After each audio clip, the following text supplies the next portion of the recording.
There is no Gotham Knights without Batman family. The fans trust us to be true to the universe. They also want to be surprised. Really, everything is new.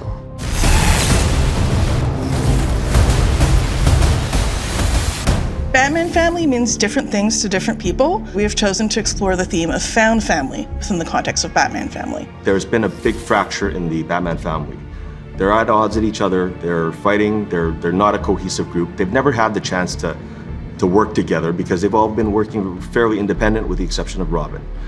As you progress through the entire game, you're going to see this gradually change. Move. I'm going to solve this case my way. I think each knight embodies some of those traits just at different times. Nightwing can have the attitude sometimes, maybe Batgirl the other times, and even the tough guy, Red Hood.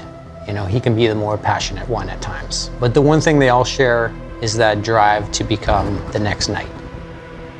They don't start in perfect harmony, they don't start with perfect balance because they're dealing with a lot of trauma and a big loss. Stop it!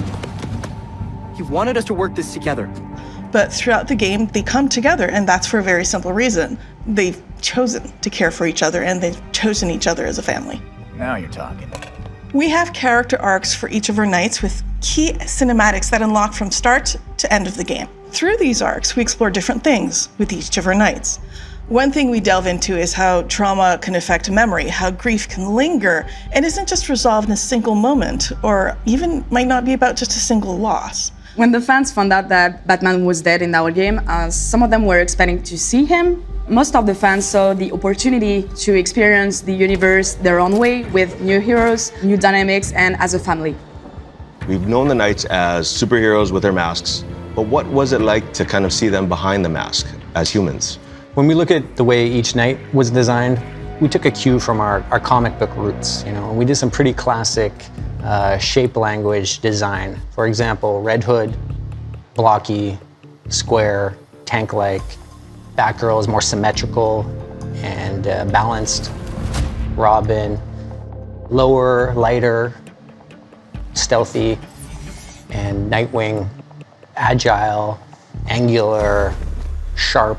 By having that kind of shape language, it not only helps us develop the way the characters look, but it also goes on to support how the characters move in animation.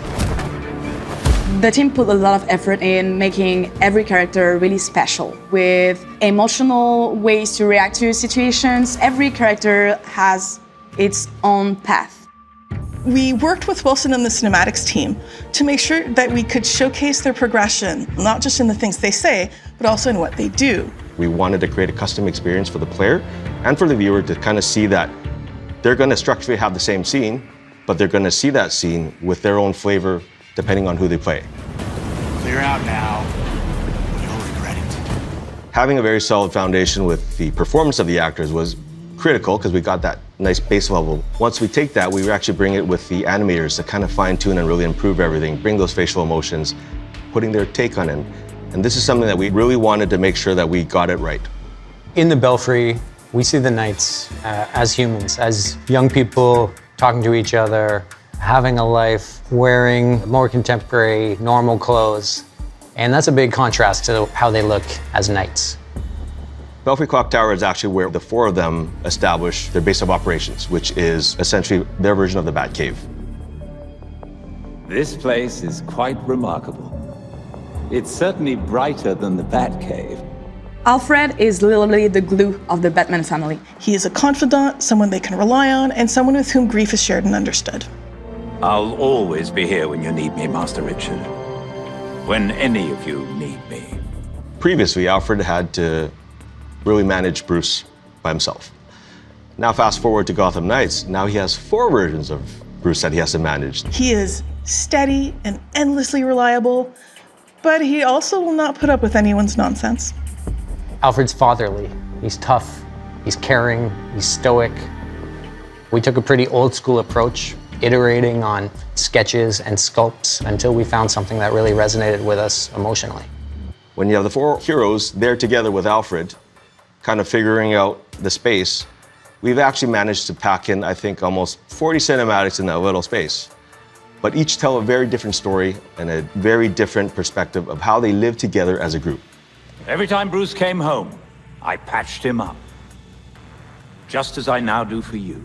It was important that our players would be able to relate to these characters on a very basic human level, and that's what we wanted to showcase with our Belfry moments. Not just in the cinematics that happen there, but also in the environment and the ambient conversations, even in the props you find through the Belfry. There has been so much love put by our entire team in this game, so much effort and dedication. I really hope it shines through and it provides an amazing experience.